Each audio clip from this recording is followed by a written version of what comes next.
Hey, bonjour tout le monde, Steve de chez Solutions Vélo SM. J'espère que ça va bien aujourd'hui.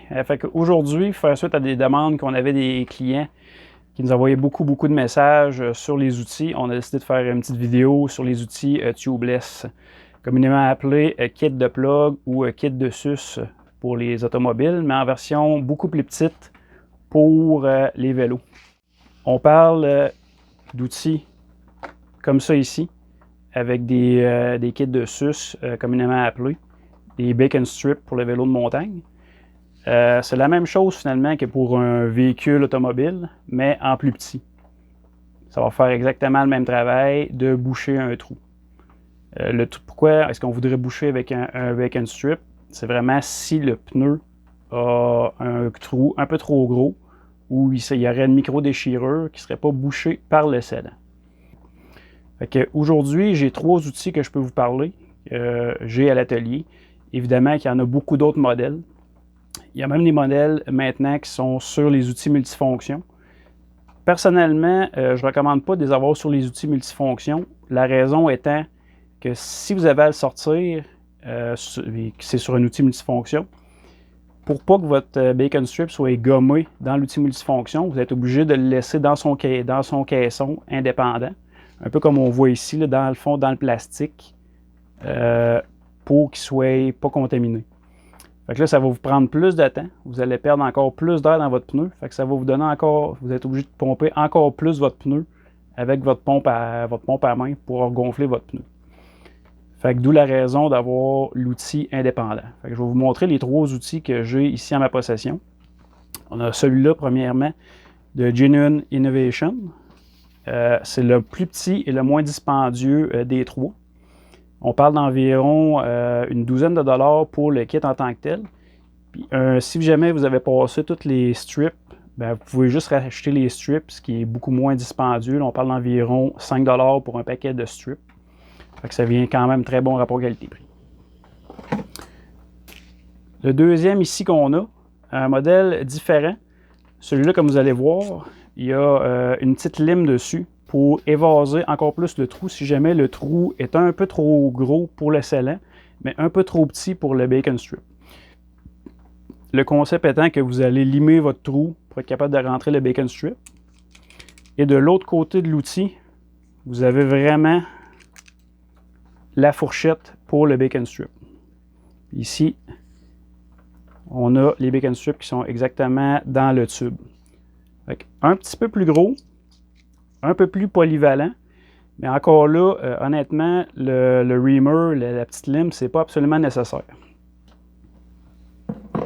Et le troisième que j'ai ici, celui que je traîne avec moi en tout temps, ça fait, je pense, 4 ans que je l'ai.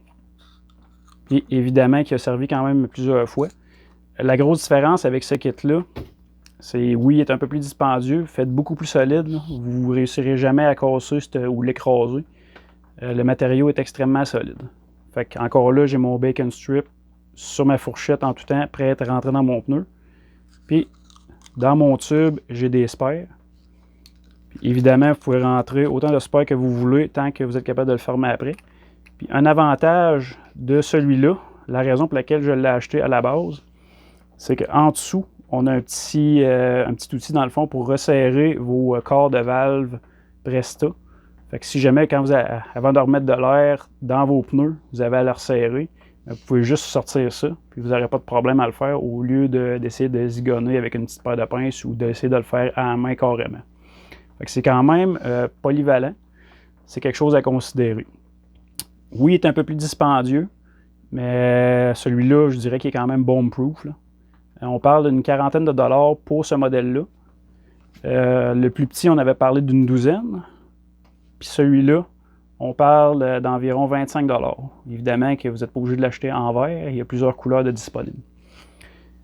T'sais, ça vaut quand même la peine de considérer ça pour vos crevaisons, pour vos pneus tubeless. Justement parce que vous allez sauver de l'argent. Oui, vous allez acheter un outil supplémentaire à traîner, mais vous n'aurez pas à traîner ou à changer des chambres à air à tout bout de champ quand vous allez faire une crevaison qui est trop grosse. Fait que ça va quand même vous sauver du temps, sauver de l'argent, puis vous allez passer plus de temps assis sur votre bicycle, puis moins de temps à faire de la maintenance. Fait que juste faire une petite brève démonstration de comment plugger votre pneu si jamais ça arrive. Fait que je fais un flat, je débarque de mon bicycle, je plug mon trou avec mon pouce ou avec un de mes doigts. Après ça, j'ai vraiment juste à ouvrir mon kit de plug. J'ai encore mon pouce dessus. Plug ça directement dans le tailleur. Je rentre, dans le fond, mon bacon strip à peu près aux 2/3 pour qu'il reste à peu près là, un bon quart de pouce qui dépasse. Je tire sur ma fourche, ma fourchette. Le bacon strip va rester dans le pneu. Après ça, soit je le coupe, soit je le laisse comme ça. C'est préférable d'essayer de le couper ou au minimum d'essayer de le coller sur le pneu. Bacon strip, d'habitude, c'est quand même assez collant. Fait que vous allez être capable de le coller sur le pneu, justement, pour pas qu'il arrache quand vous allez freiner ou des choses comme ça. Puis là, tout dépendant de la pression d'air qui vous reste dans vos pneus, là, pompez une coupe de shot avec votre pompe à main. Et vous êtes prêt à retourner rouler. La seule chose qui est à noter avec les bacon strips, c'est vraiment que c'est supposé être une réparation temporaire. Honnêtement, la plupart du temps, mes bacon strips, ils restent là pendant une bonne demi-saison. La chose des fois que je fais pour réparer mon pneu de façon permanente, c'est vraiment de laisser le bacon strip là, puis de rajouter un bout de Gorilla Tape à l'intérieur du pneu, un coup qui est bien nettoyé. Puis là, ça devient une réparation permanente. Fait que sur ça, si vous avez des questions, n'hésitez pas à nous les poser ou à les mettre dans les commentaires.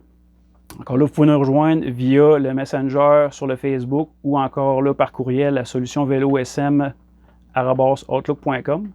Sinon, quand vous vous déplacez à l'atelier pour vos rendez-vous, n'hésitez pas à nous poser des questions. Fait que sur ce, on va vous souhaiter une bonne journée et une bonne ride.